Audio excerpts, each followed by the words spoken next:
Yo, what's guys, been on fire here, back from the video, and today we're going to be bringing you guys another defensive scheme in Madden 22. Today we're going to be hopping back in the dollar or the Big Dime 236 Will formation. It's also the Big Dime 236 Sam, same thing, just a different name. And we're going to be showing you guys how to do one of the best man blitzes in the game. Good edge pressure, good coverage, man coverage obviously becoming more and more popular as of recently. So we're going to go back into some of that. And we're going to be in the Tampa Bay Buccaneers defensive playbook. Before we get into the video, make sure you guys drop a big thumbs up if you want to see more of these, and subscribe to the channel down below. Let me know what you want to see next. But yeah, man, we're in Dime 236. You can go ahead, get your safety at linebacker if you want. I think we have better linebackers than safeties anyway, so we're just going to use those guys. But again, should not affect anything, and the safeties will be better in coverage anyway. Again, get some good pass rushers because there will be situations in this formation or scheme where you're going to bluff and rush through. You want those guys to get after the quarterback. But yeah, man, we're going man blitz like I mentioned, and we're going to go to the zero blitz. Now, there's a couple of other man blitzes in here, like double safety go. You have, what's another one? I thought there was another one. Maybe I'm tripping, but I guess that's the only one. But I think out of other formations, there might be different ones. But we're rocking with zero blitz there in the middle. And yeah, man, let's just get straight into it. Alright, so starting out with the blitz, what I like to do is just go ahead, baseline, and press. That's just going to get your blitzers in a good little blitzing angle. Now, taking a look at your play art, we do want dual edge pressure. Now, we notice that only our left slot corner is the one blitzing, so we are going to manually blitz that R1 or RB icon just by double tapping Y or triangle, pressing that R1 button, and then pushing down on your right analog stick to get him in a blitz. And yeah, so obviously when we do that, we still have everybody manned up in this case except for the tight end. So we're going to go ahead and man up the tight end with our extra linebacker, which is going to be Deion Jones in this case. So just go ahead and man him up on the tight end. And then with your user, all you're going to do is kind of stand right about here in the gap. This is similar to the DB Fire 2, of course. We just have man coverage instead of a cover 2 shell. We're just going to kind of stand here when the ball is snapped, hover over here, and a lot of times you either force a disengage or edge pressure. Disengage usually ideal. For whatever reason, the blitzing angle is a little bit worse in this than DB Fire 2. The slot corners do come in at different angles, but ideally you're able to force like a disengage, and you see Grady Jarrett get in it done for us, definitely right there.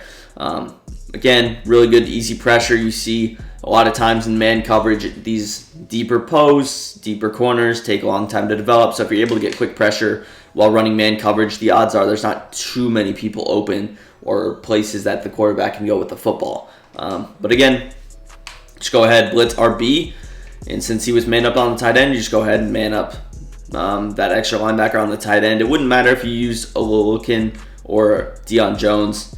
Again, if the formation were flipped, you could just man up this linebacker and use your Deion Jones. Again, should not have any effect on the actual blitz, but we're just going to stand here once again, kind of hover over, around, and there you see we get the edge pressure. Now, Daniel Jones did release the football, but, and again, the edge pressure is a little bit slower. These corners are pretty slow, but you see eventually we get that loop around. We do get the pressure. Now, he's just going to throw the ball, but the pressure did get there, and obviously there was nobody open as he didn't complete the pass. Again, with my user, obviously, I was just kind of, I keep saying obviously for some reason, but with my user, of course, I probably take the in route. I was just kind of watching the blitz, so my user was a little bit out of position.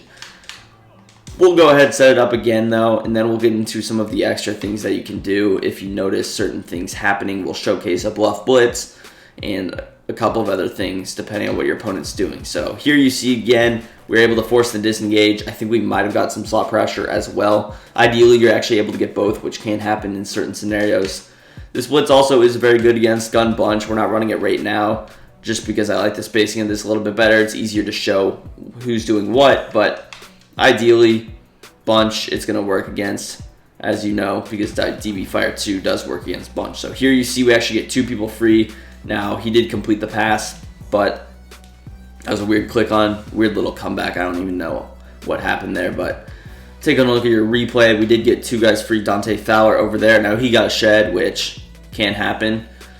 But even if he doesn't, we have our slot cornerback getting free. And again, at most, there's one guy open. It's going to be difficult for him to throw the ball, and it's just going to be annoying. He's going to get a little bit worried by a lot of your pressure, and that will again, force him to throw the ball in situations that he might not. He might throw to someone who's covered just because, okay, I got to get the ball off. He has that timer going off in the back of his mind where I can't hold the ball for 3-4 seconds. I'm going to get sacked. And that's going to kind of prevent him from maybe keeping the ball in situations where the pressure actually doesn't get there as well. So it can definitely be nice in that situation. Now, sometimes your players do get bumped. It just happens when you're blitzing. You know, in bunch, sometimes he'll get hit by a tight end. Again, you can't do much with that. You just got to take, you can't really, again, change that. That's just the game, so don't get down about that. But majority of the time, you're going to get disengages, pressure. That time, again, we get a disengage. We get a slot corner pressure. So you see, for the most part, we're getting pretty good success. Now, if they are in a scenario where you notice them maybe blocking one of their guys, let's say they block the running back, I think we can actually just send, and we'll man up the tight end here, but let's say that they block the running back. I think sending this extra guy would just get another guy free, if I'm not mistaken, and there you see we get 2 guys off the edge now. Again, they didn't block the running back because I didn't change the play at all, but we'll go to the replay and kind of show exactly what happened. If they were to block the running back here, you see we're going to have the slot corner off the left getting free and this right guy. The faster pressure is generally with this guy on the right because he has a better angle. And this just depends formation to formation. It might change if you're on a certain hash. But you see we get 2 guys free. So, of course, if the halfback is in protection, he's going to pick up probably the right guy. And then you will still get this guy free. Again, get fast corners here. No really rating matters other than speed at that position. But just get some quicker guys, some athletic guys. So if they block the running back, same thing with the tight end. So if they're running bunch, they block the running back, you just send that extra guy and hopefully guess right to who they block. So again, if they block the running back, you just man up the safety now on the tight end and you're in business. Now, getting into some of the bluff blitz stuff, let's say we want to go with a bluff blitz. What are my ideal adjustments? Now, when I'm running bluff blitz, what I like to have is at least 1 deep zone, especially if I'm running man coverage. I want to have at least 1 inside third. And then we're just going to man up a couple of guys.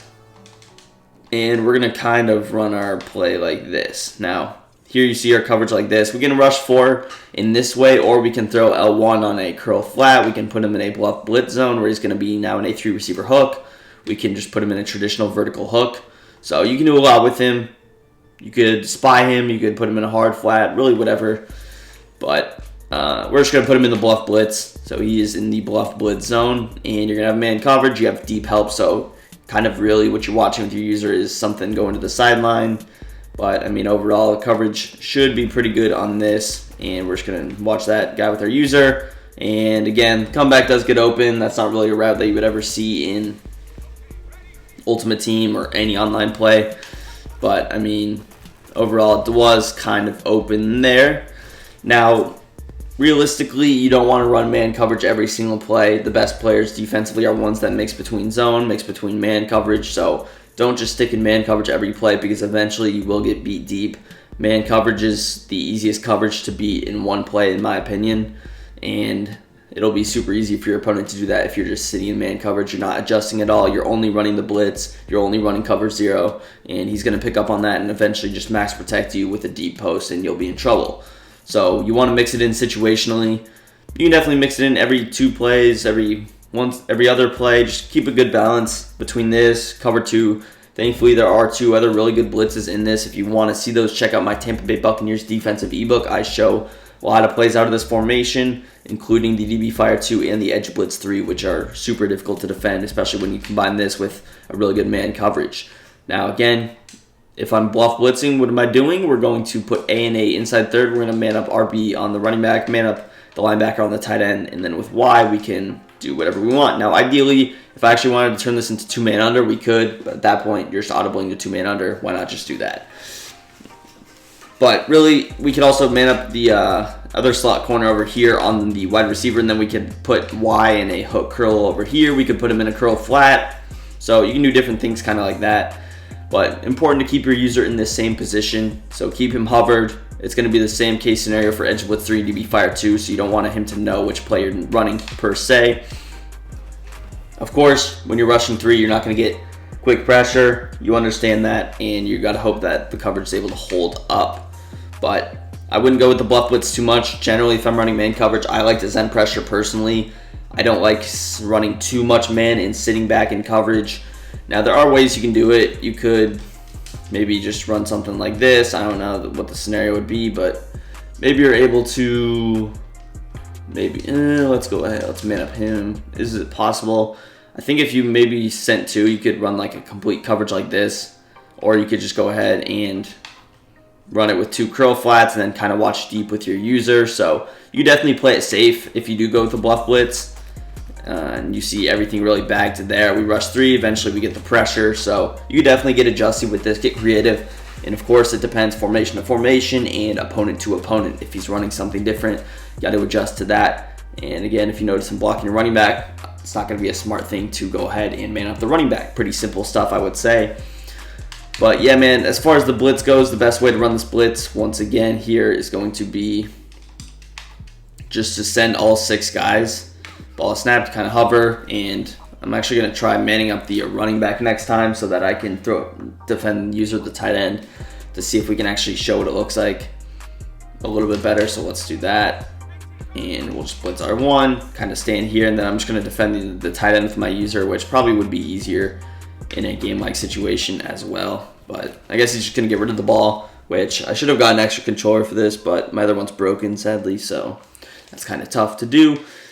But you see here, again, dual slot pressure. You can also press, potentially. Maybe I can move the safety down a little bit more in this situation. So situationally, if I notice him maybe throwing that a ton, what are we going to do? Probably just move Teron Harmon down a little bit around here. Now, we still want the corner blitzing off the edge. We could even maybe move him in a little bit for better spacing purposes, but kind of move him down. Now it's not going to be open as fast, and we'll go ahead, snap the ball, work over on A, and there you see we got a disengage. And again, disengages do happen instead of the slot corner pressure sometimes. That's just something that is bound to happen when you're blitzing. Works out favorably sometimes. Sometimes it is a little bit worse. But as far as other things you can do, if you wanted to go 2-man rush, again, you could go with this ultra safe setup where you just kind of run it like this. And then with your user, you can really take whatever. If you want to rush 2, you can actually man up everybody. If you want to rush 3, you can like take the running back or whatever. And you can, of course, set your zone drops to different things like deeper, 20 yards, whatever. But yeah, man, it's going to do for the video. If you guys enjoyed, drop a big thumbs up, subscribe to the channel down below, and peace. I'm out of here.